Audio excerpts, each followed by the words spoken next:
His chair scrapes back, loud, deliberate, like he wants the sound to cut through every conversation in the room.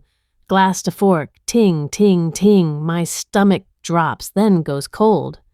Wedding's canceled, he says, too clear, too practiced. Effective immediately.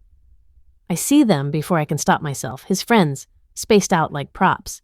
Phones tilted, thumbs ready, eyes bright, hungry, waiting for me to make it easy. My throat tightens. I swallow it down until it burns. I smile. My fingers slide the ring off. It leaves a pale band like a bruise. Thank you, I say, for doing this in public. Silence blooms. I breathe in and add, soft as a blade. Now everyone will hear the truth from me first. I stand. I walk. Behind me, his phone starts buzzing. Again and again, and when I glance back, his smirk finally cracks. I'm 27. I plan other people's perfect days for a living. Timelines, seating charts, tiny disasters I smooth over with a smile so nobody ever sees the panic underneath. People love that about me. They call it steady. Easy. The kind of calm they mistake for compliance. Brandon loved it most. 4 years together, 1 year engaged, 6 months away from the wedding he kept calling our big moment, like my life was a stage he'd booked. I picked the linens. I argued with florists. I paid deposits. I apologized to vendors when he changed his mind, again, because he wanted the room to look more expensive. He didn't plan, he controlled. There's a difference, and I didn't admit it until the fork hit the glass and every stranger in the restaurant turned into a witness. My pulse is still sprinting, but my face won't move. Like my body knows something my heart hasn't caught up to yet. If I give him tears, he'll bottle them. If I give him a scene, he'll replay it. This wasn't just him leaving. This was him trying to stamp a label on my forehead. Crazy, desperate, unstable, so he could walk away clean while I carried the mess. I taste metal at the back of my tongue. My hands feel too light, like they might float off my wrists. I keep them still anyway. I keep my spine straight anyway. I keep my mouth curved in that small, polite way that makes people underestimate what I'm capable of. Because I already know what I'm not going to do. I'm not going to get even with screaming or begging or throwing a drink. I'm not going to give him a story he can edit. I'm going to win with timing, with receipts, with the truth delivered first, before his version can spread like smoke. If you've ever been humiliated in public and told to be the bigger person, watch what happens when I get strategic. I turn toward the door, my heels clicking like punctuation, and that's when I see it. The server slips back to our table. Not with a check, with an envelope. Cream-colored, thick paper, and she hands it to Brandon like it's part of the plan, like he's been waiting for it. My fingers are still warm from the ring. The skin beneath it feels naked, almost stinging, like I've peeled something off that was fused to me. I keep walking, but my mind doesn't. It drags behind me, snagging on the word he used, canceled, like our wedding was a reservation he could delete with one clean swipe, like I was a booking mistake.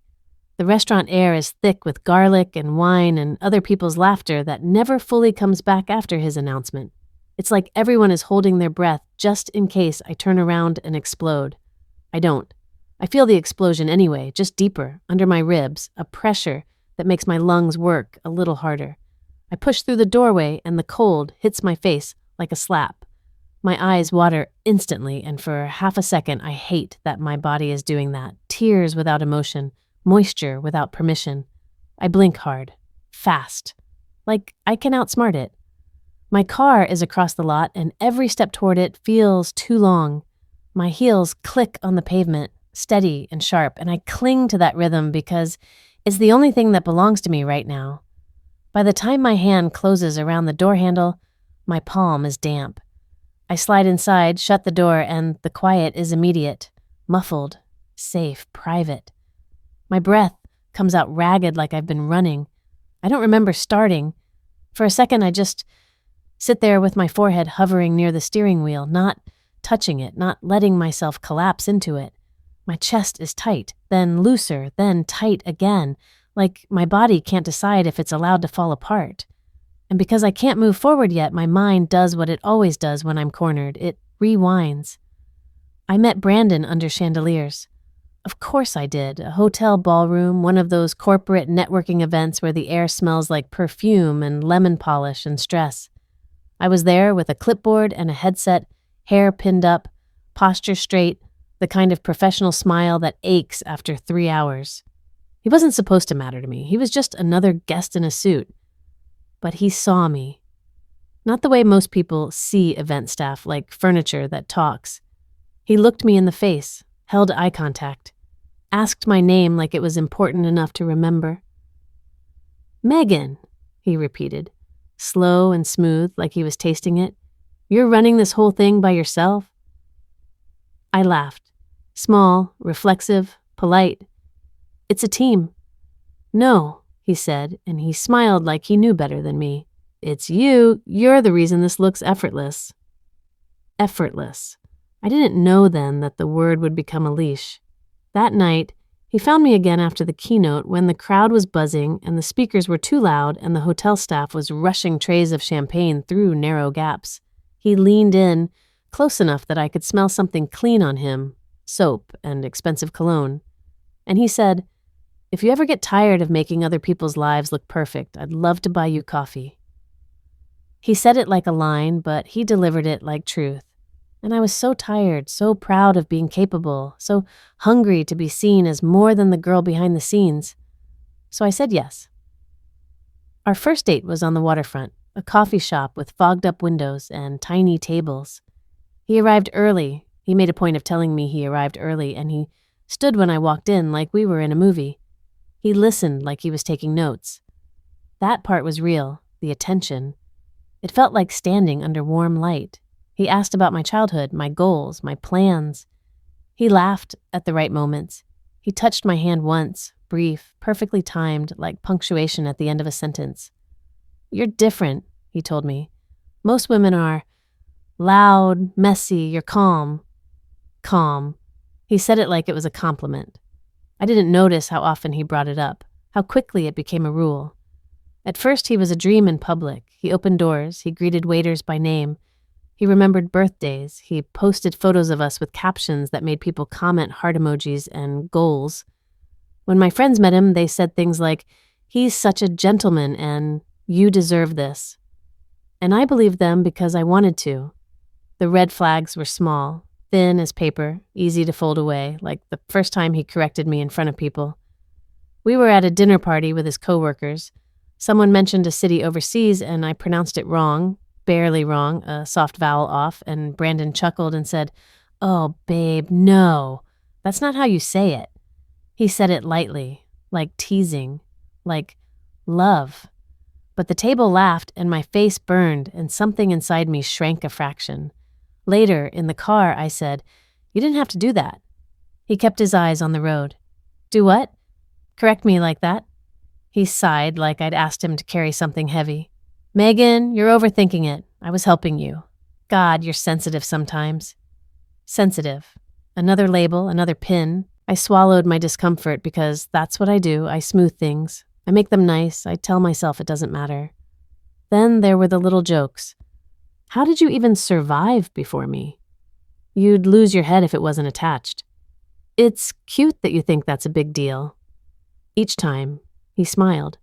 Each time, everyone laughed. Each time, I laughed too because the alternative was making it awkward, and I didn't want to be the kind of woman who makes things awkward. He liked me best when I was agreeable. I didn't understand that at first. I thought it meant I was mature.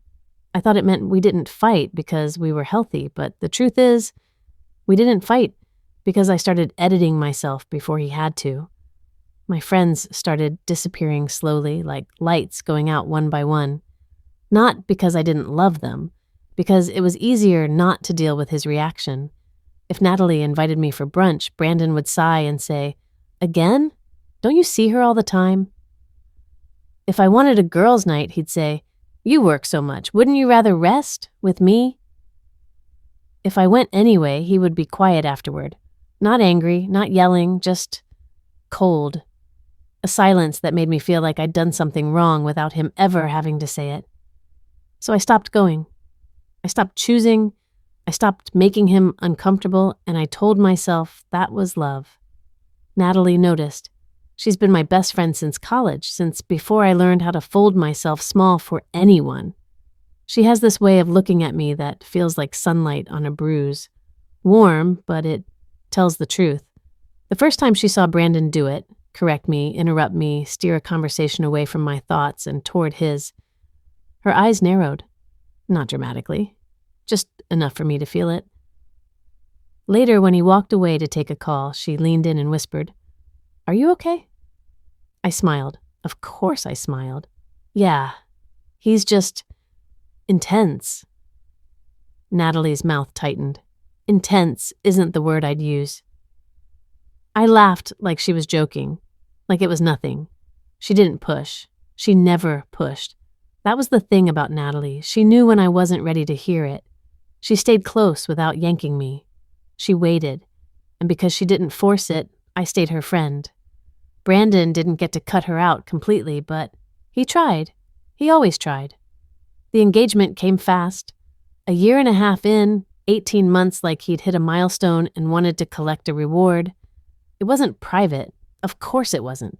His parents were celebrating an anniversary, a big one. A fancy venue, family everywhere. People filming before anything even happened, like they could sense a performance approaching. He clinked his glass, stood up, and made a speech about love and commitment and destiny. He looked around like a politician. He made sure he had the room. Then he got down on one knee. The ring was stunning, bright, heavy, a spotlight trapped in a circle of metal, and every face turned to me, 200 people, phones up, expectant, smiling like they were watching a finale. My throat went tight. My skin prickled. I remember thinking very quietly, very clearly, I don't know if this is what I want. But then I heard the collective inhale, and I saw Brandon's eyes, so confident, so sure of the outcome, and I felt the pressure of being watched, of being judged, of being the villain if I said no. So I did what I always do. I made it nice.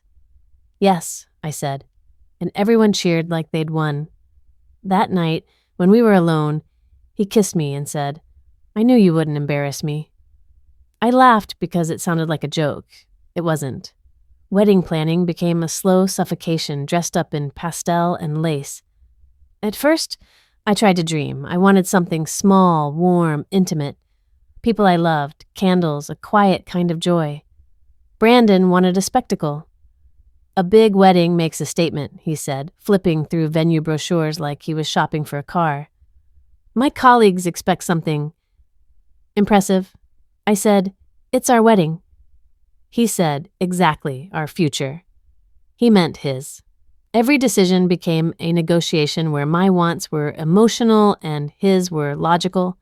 When I liked a venue, he'd raise an eyebrow and say, "That's it? That's what you want people to see us in?" When I chose flowers, he'd sigh and say, "Those look cheap." When I suggested trimming the guest list, he laughed like I'd proposed living in a tent. "Megan, come on, we're not doing some backyard thing." And because I've been trained by work, by life, to keep the peace, I compromised. Over and over, until compromise wasn't compromise anymore. It was surrender. The deposits went under my name. He called it convenience. "I'm busy," he said, tapping on his phone. "You're better at this paperwork stuff anyway." Better at this paperwork stuff, like my competence was a tool he could borrow. I remember signing contracts with my hand slightly shaky, not from fear, but from a strange sense that I was building something I didn't fully control, like I was constructing a house and handing someone else the keys. When I questioned it, just once, late at night, I said, "Why isn't your name on any of this?" He didn't even look up. "Do you not trust me?" My stomach flipped, guilt hot and immediate. "That's not what so drop it," he said calmly. "You always do this. You complicate things." And I did drop it because calm women don't complicate things. The restaurant today wasn't random. Even before his announcement, something felt staged. He'd insisted on Saturday lunch at this Italian place that was always busy. "It'll be nice," he said, too cheerful. "A little date. You've been stressed." He chose the time. He chose the place. When we arrived, he asked for a specific table by the window, like he'd rehearsed the scene in his head and needed the lighting right. Then his friends happened to show up. Tyler, Josh, Kevin, they waved like it was a coincidence, like the universe had arranged them there. Brandon acted surprised, badly, too slowly, and then insisted they join us. "Come on," he said, grinning. "Make it a fun day." My stomach tightened then, just a little, because Brandon loved witnesses. He loved an audience for every milestone, every joke, every moment that made him look like the main character. And the way his friends looked at me, it wasn't friendly. Not really, it was expectant, like they were waiting for me to do something. Brandon kept checking his phone, not discreetly, like he wanted to be seen doing it, like the phone was part of the performance. He ordered for me before I finished speaking. "I'll have the chicken parmesan," he told the waiter, smiling like it was charming. "She always gets that." I opened my mouth to correct him, then I closed it, because the waiter smiled. Because Brandon's hand rested on my knee under the table, a gentle pressure that wasn't gentle at all. Because his friends watched, amused, like I was a character in a show they'd already heard spoilers for. I remember staring at the rim of my water glass, at the way the light caught the condensation, and thinking, why do I feel like I'm about to be grated? Then he stood, chair scraping, fork to glass, ting, ting, ting, and now I'm here in my car, hands on the steering wheel, knuckles pale, replaying every second like I can find the exact moment I missed the trap. I drag in a breath, and it shudders on the way out. My throat aches. My jaw is clenched so hard my teeth hurt. Anger is a strange thing. It doesn't come to me like fire. It comes like ice. It creeps up my spine and locks my shoulders in place. It makes my vision sharpen. It makes the world feel too clear. I think about the envelope, the server handing it to him like it was scheduled, like it was part of the script. I think about the phones, the angled screens, the thumbs ready to record my humiliation. And a sick realization slides into place with horrifying smoothness. One of them was filming before he even stood up. I saw it. Just a flash. Tyler's phone held slightly too high, the camera lens pointed at our table, not at his plate, not at his friends. At me. At my face. Waiting. My stomach rolls, bile rises sharp and sour, and I swallow hard, tasting it. My skin goes cold again, like the winter air has mated inside me. I can still see Brandon's eyes in that moment right before he spoke. Not on me. Past me, to the side, to Tyler's phone. A quick flick, a check. Like a director making sure the camera is rolling. And suddenly, the calm I've been holding isn't just calm. It's a weapon. Because he didn't just end us. He tried to capture me. He tried to turn my pain into content. My hands loosen on the steering wheel, slowly, like unclenching a fist after years. My breathing steadies, not because I'm okay, but because something inside me has clicked into place. Fine. He wanted a show. He wanted a narrative. He wanted to brand me in front of strangers so he could walk away looking clean. My mouth curls, small and sharp, and it surprises me how natural it feels. He's going to learn what happens when the woman he underestimated stops playing her role. And somewhere, behind my ribs, beneath the shock and the ache, a new thought rises. Quiet, steady, inevitable. I'm going to make sure the next time a camera points at me, it's on my terms. I drive without remembering the turns. My hands know the route like a lullaby I've hummed too many times. My body is doing the safe, familiar thing. Get home, lock the door, breathe in private, while my mind keeps replaying the restaurant in sharp, glittering fragments. His chair sliding back. The fork against the glass. That word canceled, and the way he said it, soft.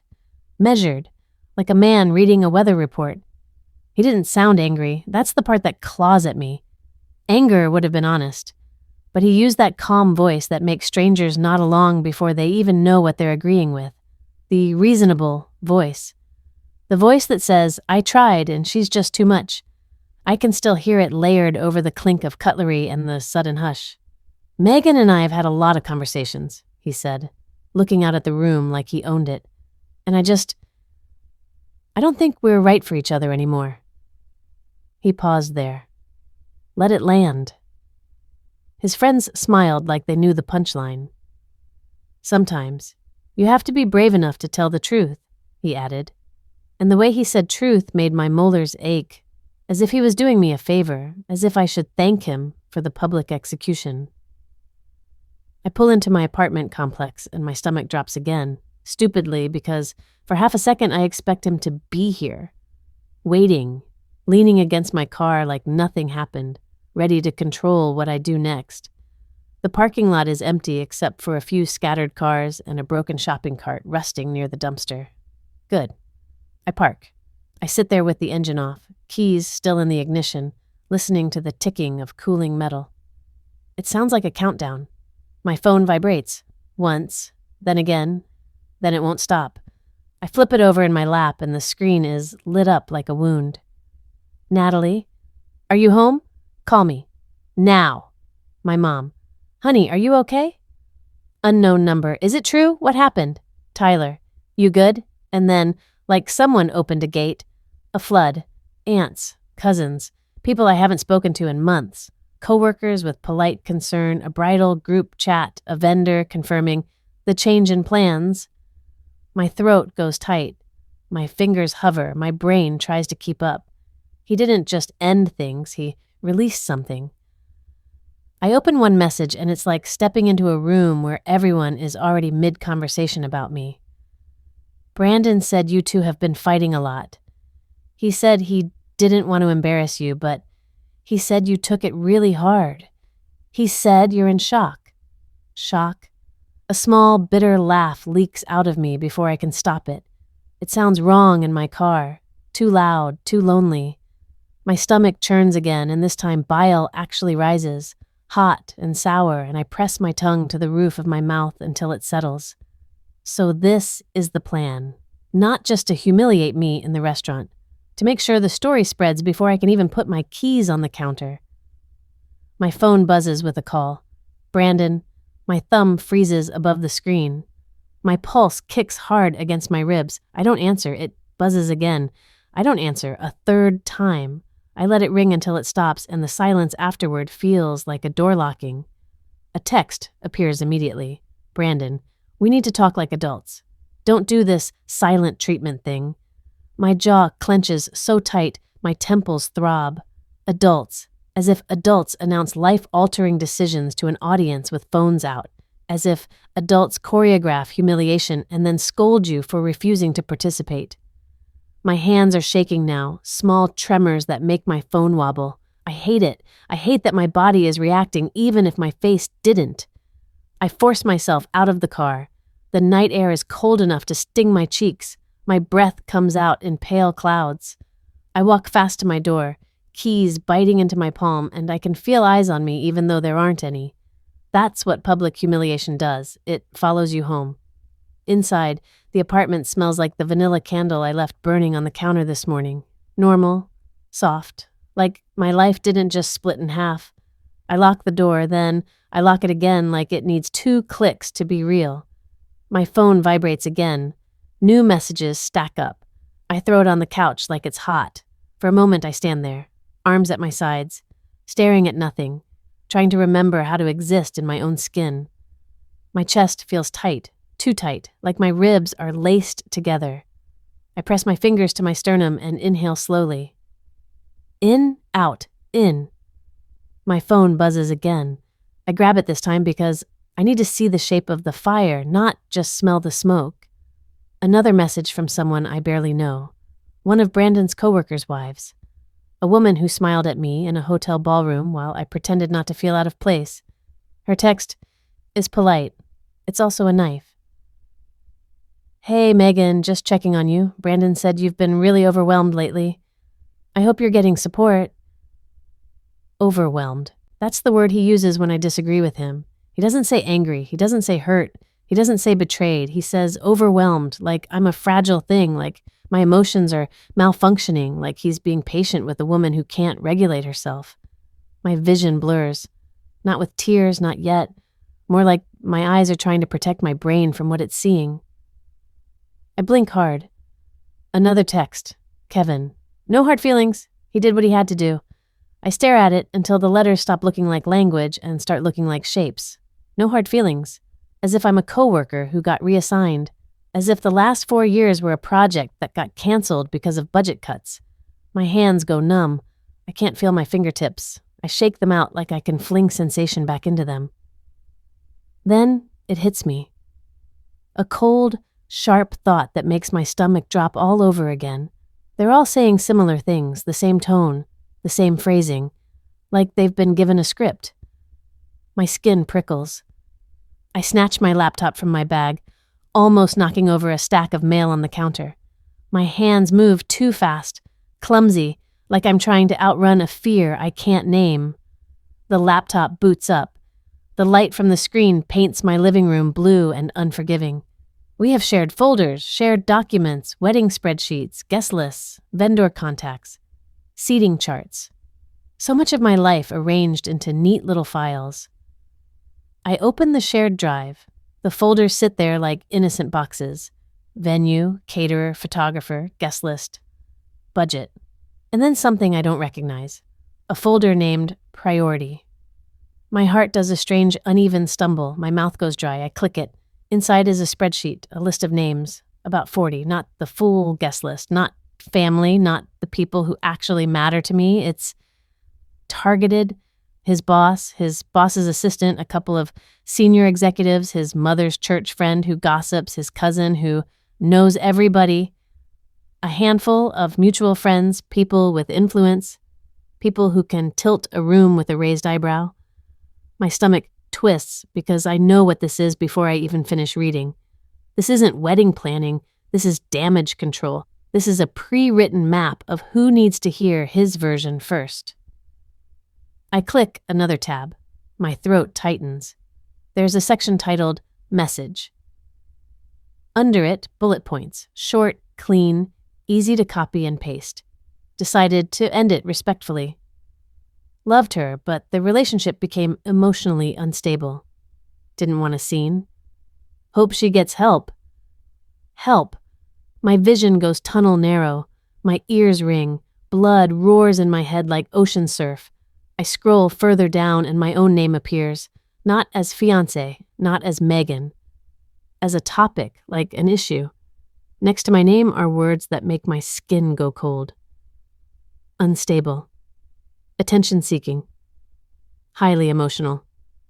Likely to overreact publicly. My stomach heaves so hard I have to clamp a hand over my mouth. For a second I'm sure I'm going to throw up on my own kitchen floor. I swallow it down and my throat burns. A sound escapes me, half laugh, half gasp, because it's so grotesque, so calculated that my brain can't decide which emotion is appropriate. This was never just about leaving. This was about controlling the aftermath, about making sure that when I try to speak, people hear his voice first. I sit down hard on the edge of the couch, laptop balanced on my knees, my legs suddenly weak. My hands shake so much the cursor wobbles. I feel hot and cold at the same time, skin flushed, fingertips icy. My phone buzzes again, another message from Brandon. Brandon, people are asking questions. Don't make this messy. Please, messy, that word again. He's always been terrified of messy, unless it was mine. Unless it was my tears, my embarrassment, my overreaction. Then messy becomes useful. I stare at the screen until the text blurs. My chest hurts, like something is pressing from the inside. I breathe in, slow, deliberate. And in that breath, something changes, not my pain, not my shock, but my posture inside myself, because I can see him now, not the charming man in the ballroom, not the perfect fiancé who posted photos and opened doors, the strategist, the narrator, the man who decided the ending before the story was finished. My fingers go still on the keyboard. A new folder sits beside Priority. I hadn't noticed it at first because my eyes were too narrowed, too panicked, too focused on the list. This one is called Talking Points. The name is so bland, it's almost funny. Almost. My heart thuds once, hard, like my body is warning me. I click. A document opens, clean formatting, bullets, headings. My name appears near the top like a chapter title, and next to it, like someone writing a character description, are the words that make my stomach drop all over again: unstable, attention-seeking, difficult. I stare at it, unable to blink because blinking feels like giving him mercy, because the betrayal isn't just that he left, it's that he planned to erase me, to turn me into a cautionary tale he could tell at parties, to make me the villain in his story so he could walk away as the hero. My breath comes shallow now, my throat tight, my pulse loud, but under it, quiet, steady, terrifying in its clarity. A thought forms. If he has talking points, so do I. The document sits on my screen like it's always been there, like it didn't just appear under my fingertips 5 minutes ago. Talking points. My name. A list of words that don't describe me, so much as they describe what he needs me to be for his story to work. Unstable, attention-seeking, difficult. My mouth goes dry and then floods, like my body can't decide whether to spit it out or swallow it down. My tongue feels too big for my teeth. I press it against my molars until the pressure hurts, until the hurt gives me something concrete to focus on. My hands start shaking, not the delicate tremble of sadness. This is different. This is heat trapped under skin. This is my muscles vibrating with restraint. I stand up so fast the laptop wobbles on my knees, and for a second I think I'm going to fling it across the room, watch it shatter, watch the screen go black like mercy. But I don't. I set it on the coffee table with slow care, like it's a fragile thing, like I'm the fragile thing. My heart is banging against my ribs so hard it feels like it's trying to escape through my throat. I walk to the kitchen, then I turn around. Then I walk back. My apartment is suddenly too small for the amount of fury inside my body. It's always been like this with anger, my last emotion, the one that shows up late like it had to fight through a crowd to reach me. Sadness arrives first, confusion, shame, the instinct to smooth everything over, and then, hours later, anger hits, not a wave, a bruise blooming under skin. I grab a glass from the cabinet and fill it with water until it spills over the rim. My hand is unsteady. Droplets run down my wrist, cold and clean. I drink anyway. The water tastes like metal pipes and something sour, like my mouth is already convinced I've been poisoned. My phone lights up again on the couch. Buzz, buzz, like a heartbeat that isn't mine. I don't pick it up. I can't, because if I do, I'll react to him, and reacting to him is how I've lived for years. I lean both palms on the counter and stare at the blank backsplash. My reflection is faint in the microwave door. My face pale, eyes too bright. Calm girl, easy girl, the one who doesn't make a scene. I swallow hard and the back of my throat burns. My jaw aches from clenching. I rub it with my knuckles like I can knead the rage out of my bones. This humiliation, this public cancellation, didn't hit me fully in the restaurant. In the restaurant, I was on a stage and my body knew the rules. Don't cry, don't shake, don't give him what he wants. But now, in my own apartment, it hits late, like the bruise surfacing hours after the punch. I think about the eyes in that restaurant, the sudden silence, the anticipation that tasted like pennies and old oil. I think about the way Brandon said my name, slow, careful, like he was introducing a problem. Megan and I have had a lot of conversations. A lot of conversations. I replay the words and see what he did, what he always does. He builds a frame around me. Then he hangs his version of me inside it. If I protest, I look emotional. If I stay quiet, I look guilty. Either way, he wins. My stomach twists so hard I have to brace harder on the counter. I close my eyes and the memories come anyway.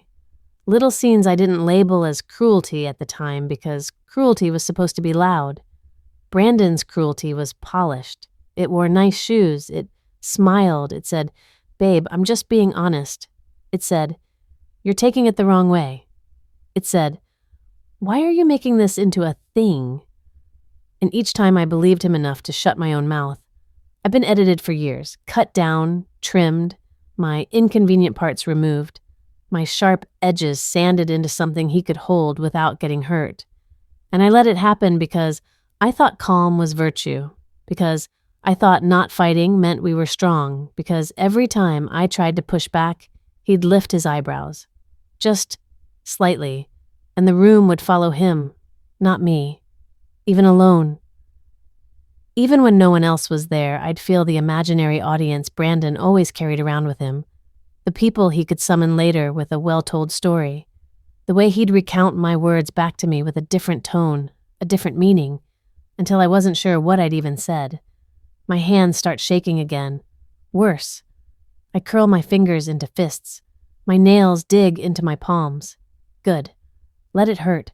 Let something in me finally register that this isn't love, this isn't stress, this isn't communication differences. This is control. My phone buzzes again. I snap my eyes open and march to the couch, snatching it up like I'm going to crush it. Brandon, you're making this harder than it needs to be. My lungs tighten. Harder, as if he's still assigning me tasks, still grading my performance. My thumb hovers over the keyboard, hot with the urge to respond, to rip him apart with words, to finally tell him every single thing I swallowed, but I don't type. I don't give him the satisfaction of my immediate reaction. I lock the phone and toss it back down. My hands are trembling so hard now that my arms feel weak. Anger without action is like holding a live wire. It makes your muscles twitch, your skin buzz. I pace again, kitchen to living room to kitchen. My gaze keeps flicking back to the laptop screen, the talking points document glowing like a confession, and it clicks, clean, sharp, devastating.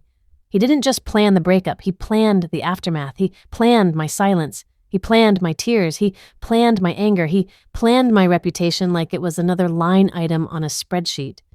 My throat tightens until swallowing hurts. I force myself back to the laptop. I sit. The cushion dips beneath me and I feel it in my spine like gravity returning. I scroll, slowly, eyes scanning, brain cataloging. The priority list names jump out now like landmarks, people who matter in his world, people who decide what kind of man he is, at work, in his family, in his social circle, his boss's assistant, his mother's church friend, his cousin who knows everyone, the couple we double dated with, the ones who always looked at me like I was lucky to have him, and then mixed in, like a cruel joke, my people, my aunt, a friend from college, someone from my work, people he shouldn't be able to reach first unless he'd been planning it. My fingers go cold, not from fear, from clarity. This is the web, and he thinks he already spun it around me. I stare at the names and feel something settle into my chest. A decision, heavy as a stone, solid enough to stand on. I won't defend myself randomly. I won't chase every rumor he throws into the air like ash. I won't send frantic texts to people who already think they know the truth. No. One response, clear, on my timing. Where it counts most, because Brandon's whole plan depends on me being reactive. Messy, breathless, loud in all the ways he can frame as proof. So I'm going to do the opposite. I'm going to be deliberate. My phone buzzes, this time a call. Natalie. My throat tightens in a different way, and for the first time since the restaurant, my eyes sting with something close to tears. Not sadness, relief, I answer. Talk to me, she says immediately. No greeting, no soft entry, just a hand on my shoulder through sound. My voice comes out too steady, like my body is still trying to protect me. He did it in public. A beat. Natalie exhales.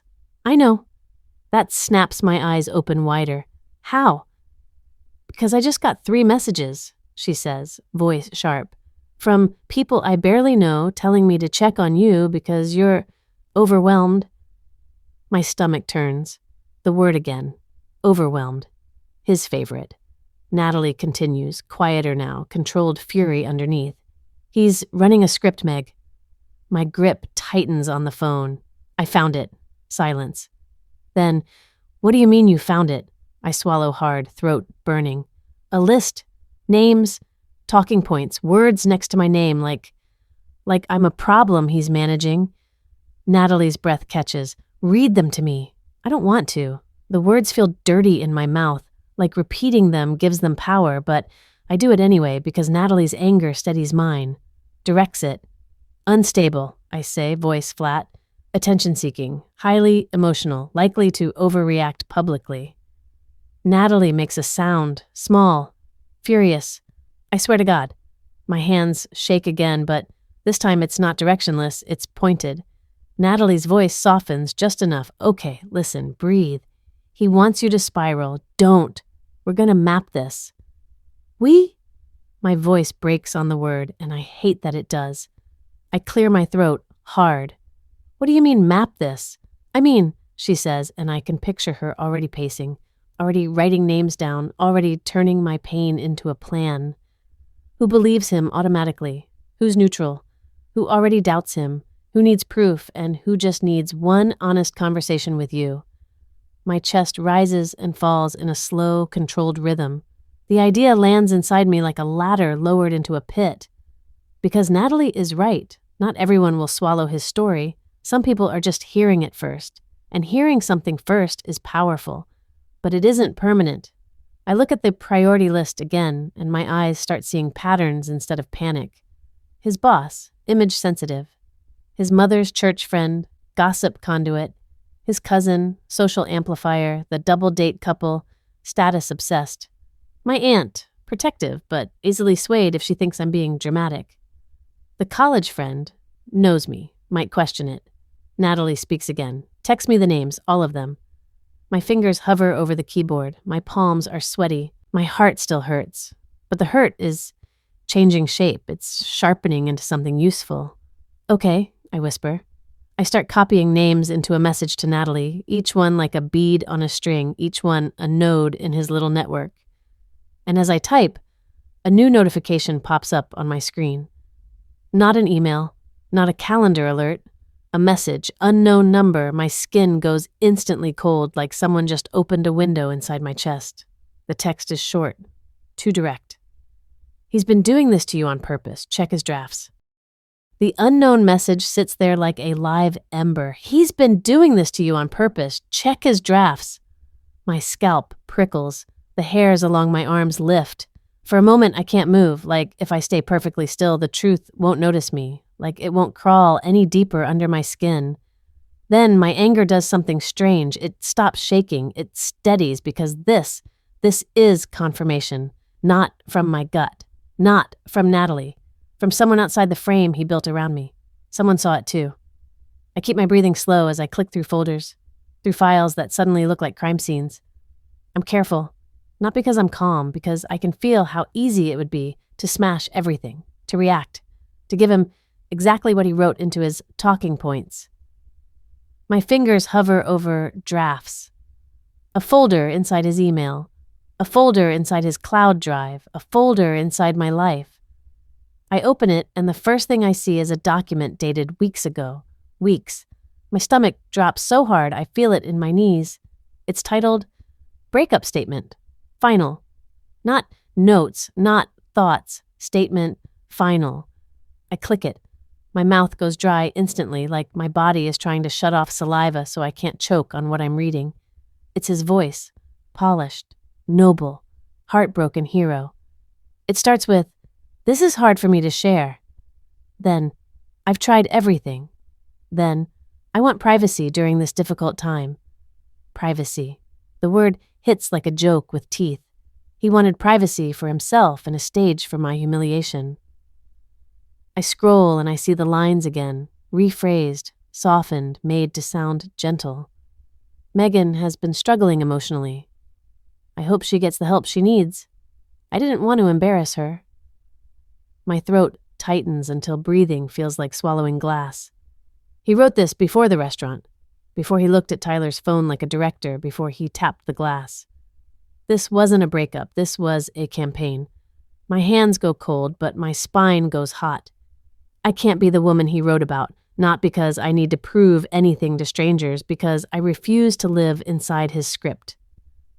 Natalie's voice echoes in my head. Map this. So I do, not with panic, with intent. I open a blank document and start typing, my fingers finally moving like they know what they're doing. Names, roles, influence, boss, family elder, gossip conduit, mutual friend, neutral party, potential ally. And then a line at the top, bold in my mind, even if the font is plain. One message, one time, with receipts. Because if I try to defend myself everywhere, I'll be defending myself forever. But if I choose the room he wanted, then I change the meaning of the room, a narrow escape. The phrase flashes through me like a match striking. He thought escape meant I'd run away embarrassed. He never considered it could mean I'd get free. I think about the venue deposit under my name. I remember signing it, the smooth paper, Brandon's voice. It's easier if you handle it. Easier. For him. I open the venue email thread. My fingers still tremble, but now it's like adrenaline, not fear. I find the cancellation policy, the credit clause, the date options. My chest rises with something sharp and almost sweet. If the deposit can't come back to me as a refund, it can come back as a stage. And this time, I'm the one writing the program. I call the venue coordinator. My voice comes out calm enough to fool even me. Hi, Patricia. It's Megan. I need to make a change. She pauses, just a breath. And in that pause, I hear what she doesn't say. I wondered how long this would last. Out loud, she says, gentle. Of course. How can I help? My throat tightens, but I keep going. The wedding is off, I say. The words taste bitter and clean. But I want to use the credit. Soon. What kind of event? She asks. I glance at the breakup statement final document still open on my laptop. My jaw tightens. A celebration, I say, a narrow escape. There's silence, then a small sound from her. Surprise, maybe admiration, maybe relief. All right, she says. Let's find you a date. When I hang up, my hands are shaking again, but now it feels like power building pressure behind a dam. I open my guest list, not the whole wedding list, the priority list, his list. And I start crafting invitations like I'm writing a letter to my own future. Warm, classy, short, no bitterness, no screaming, no mess, because mess is what he's waiting for. My message reads like silk wrapped around steel. Hi, name. I wanted you to hear this from me directly. Brandon and I are no longer getting married. I'm hosting a small, narrow escape celebration on date at venue. I'll be sharing my side once, clearly, with receipts. No drama, just truth. If you've heard anything already, please hold it until then. I read it twice, 3 times. My heart thuds. Receipts. The word feels like a key turning. I start collecting them, not because I want revenge for the sake of cruelty, because I want the truth to land with weight. I screenshot the priority list. I export the talking points. I save the breakup statement. Final. I pull vendor emails, places where Brandon's reasonable voice shows up in writing. Let's go with the more expensive option. Megan is being indecisive. Please confirm we can adjust this. She'll understand. She'll understand. He spoke for me, over me, through me. I open old messages between us. My stomach turns as I scroll. I find the thread where I asked him gently if we could keep the guest list smaller. His reply, stop making everything about your feelings. I screenshot it. Another thread, me asking if we could choose a simpler venue. His reply, do you want people to think we're broke? I screenshot it. My hands move faster now, methodical, surgical, timeline, pattern, proof. My phone starts buzzing again, a swarm of calls I don't answer. Brandon again. Voicemails pile up like stones. The first ones are soft, syrupy. Megan, come on, don't be like this. I didn't do this to hurt you. We need to handle this maturely. Then they shift. His patience drops off like a mask slipping. You're making me look bad. You're going to regret this. The word regret lands in my chest like a shove. My cheeks go hot. My fingers curl around my phone so hard my joints ache. I don't call him back. I don't argue. I don't give him a new clip to edit. I text Natalie instead. He's escalating. Her reply comes instantly. Save everything. So I do. Every voicemail, every text, every reasonable sentence that turns sharp when I don't obey. Then the obstacle hits. It's subtle at first.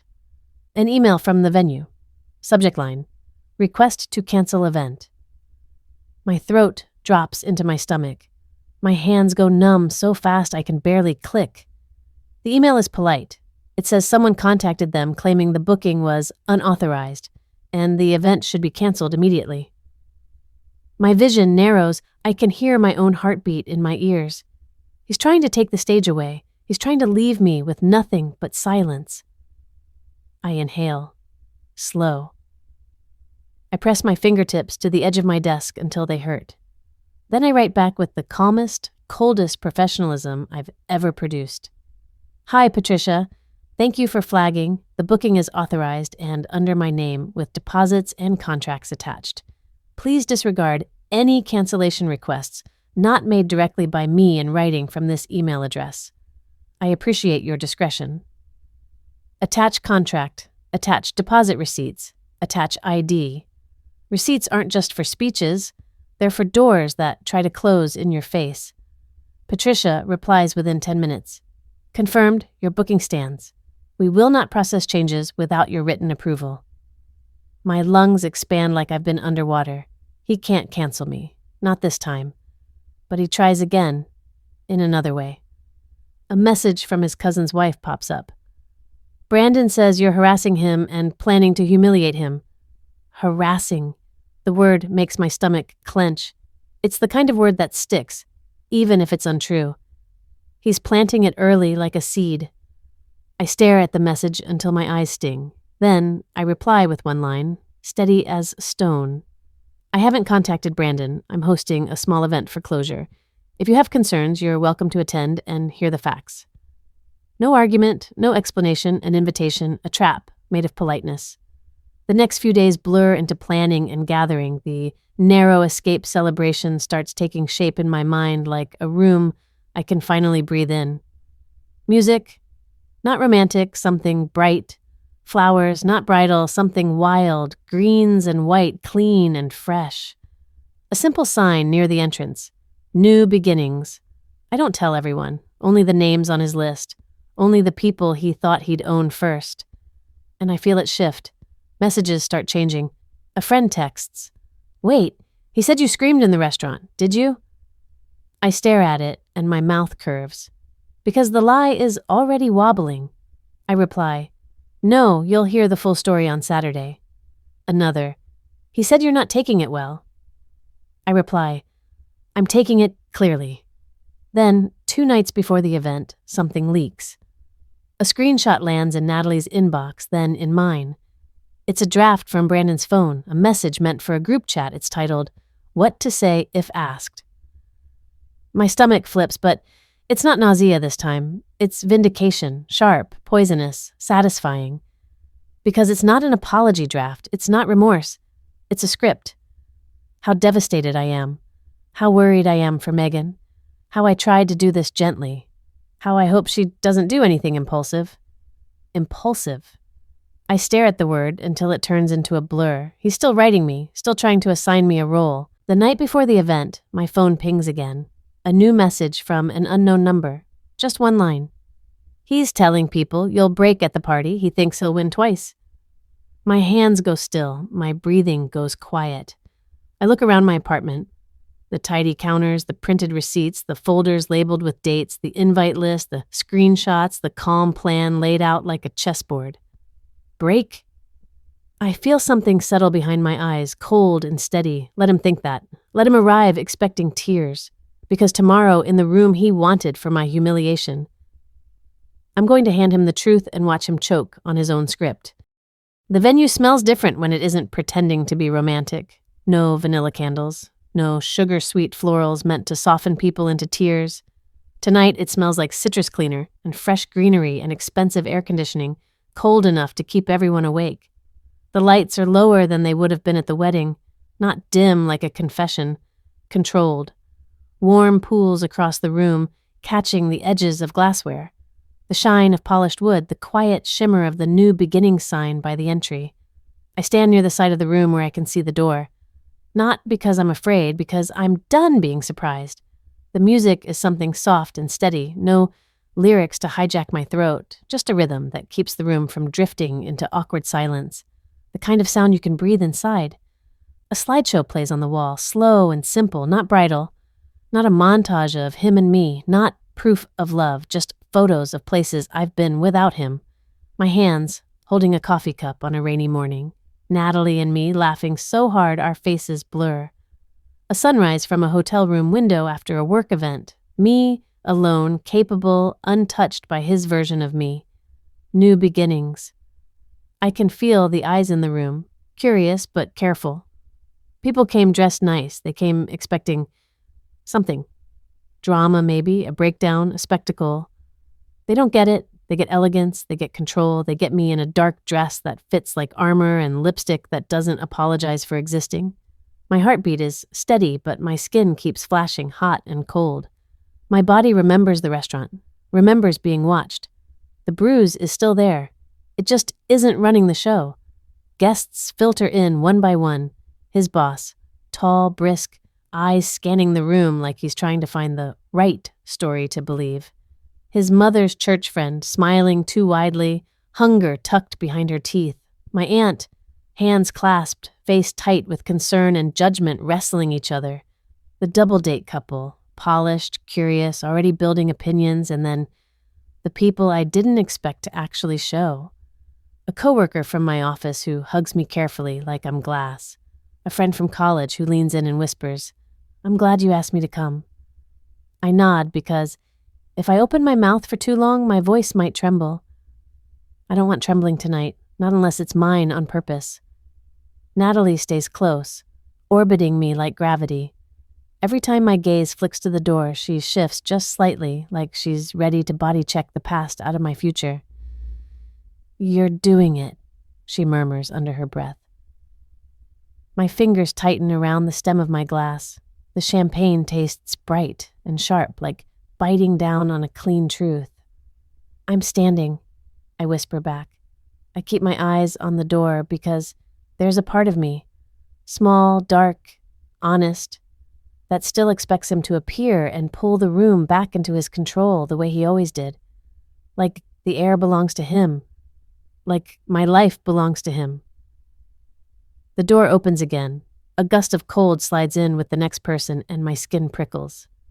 Then I see him. Brandon doesn't walk in like a guest. He walks in like an interruption. Suit, perfect hair, that face, the one that looks gentle from a distance and sharp when you get close. Behind him, Tyler and Josh hover, smiling too casually, like they're trying to pretend they aren't there to see something.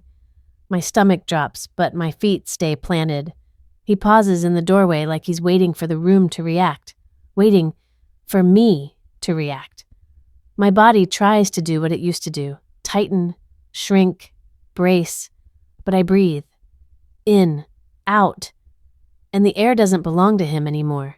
He takes a few steps inside, eyes locking on me with that familiar mix of satisfaction and expectation, like he's still sure this ends with me crying. Then he sees the sign, New Beginnings. His mouth twitches. Not a smile, not a frown, a crack. He starts toward me. Natalie shifts in front of me before he can close the distance, her posture polite but unmovable. He tilts his head like she's an inconvenience. Natalie. She doesn't flinch. Brandon. He tries to look past her at me, voice low, performative. "We need to talk." I feel the old reflex flare. Explain, soothe, manage. I crush it. I step slightly to the side so he can see me clearly, and I keep my expression soft, almost kind. That's the part that used to confuse him most. "You can stay," I say, voice steady. "Or you can leave, but you're not taking over." His eyes narrow. This is insane. Insane. The word lands in me like a familiar insult slipping back into its usual groove. I don't react, I just look at him until the room starts to notice the silence. Someone's glass clinks. The music keeps playing. The room holds its breath. He tries again, voice louder now, designed to sound reasonable. "Megan, you're making a spectacle." I almost laugh, because the only person who ever needed a spectacle was him. I lift my glass slightly, not as a toast, but as a signal. It's time. I turn away from him, not in defeat, but in dismissal, and walk toward the front of the room where a small microphone sits near the screen. My heels click, sharp, certain. The sound calms me. It's the sound of punctuation, the sound of a sentence ending. I take the mic. The weight of it is real in my hand, cold metal, solid. The room quiets, every eye lands on me, and for a second, my throat tightens hard enough to hurt, because this is the part he wanted. Me on display, but he wanted me begging. He wanted me messy. He wanted my voice cracking in shame. Instead, my voice comes out like a knife laid gently on a table. "Thank you for coming," I say. Simple, no shaking. A murmur ripples through the room. I keep going before my heart can catch up. "I'm going to speak once," I say, and I feel Brandon stiffen somewhere behind me. And then, I'm done. I let that land.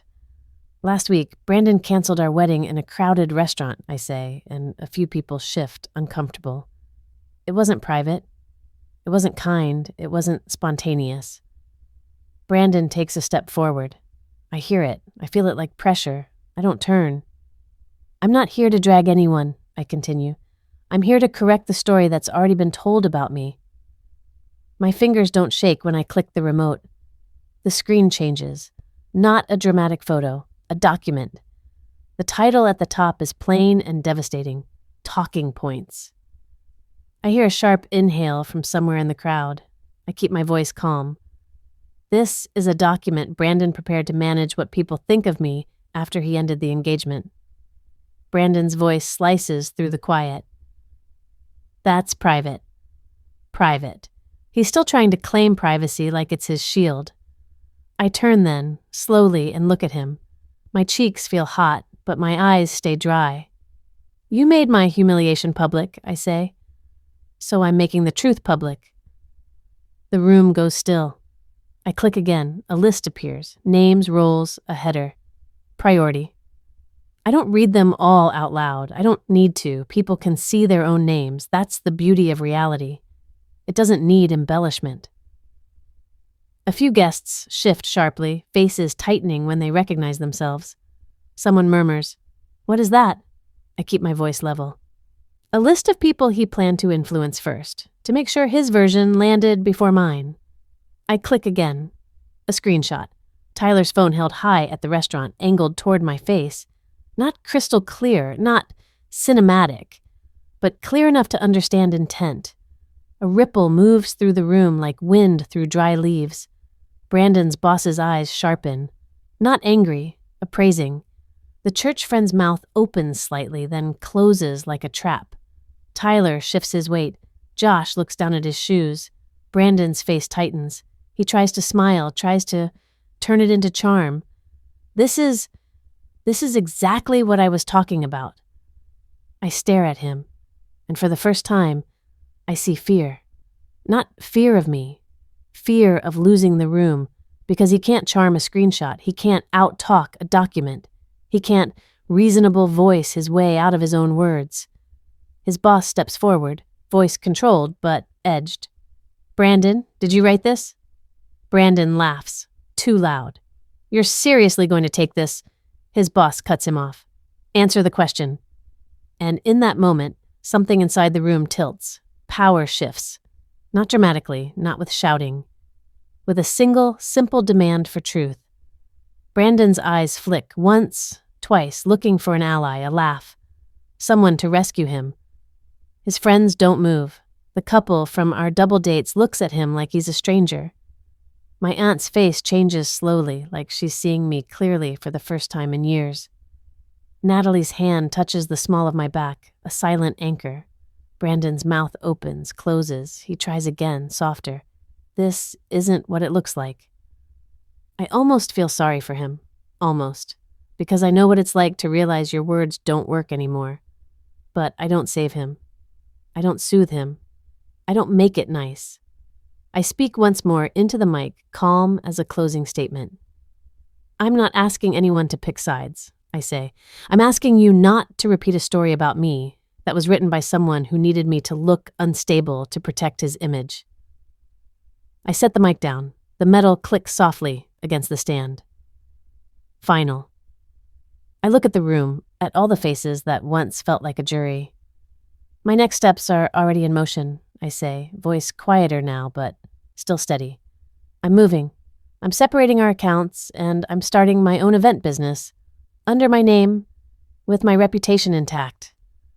My chest aches when I say it because it's grief, too. grief for the years I bent myself into his shape, but the ache doesn't drown me. It fuels me. And this, I add, letting my gaze flick briefly to Brandon, is the last time I'll speak about it in public.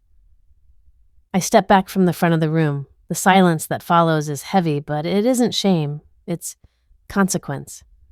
Behind me, Brandon tries to say something, tries to regain control with a laugh, a joke, a pivot, but the room doesn't follow him. It watches him.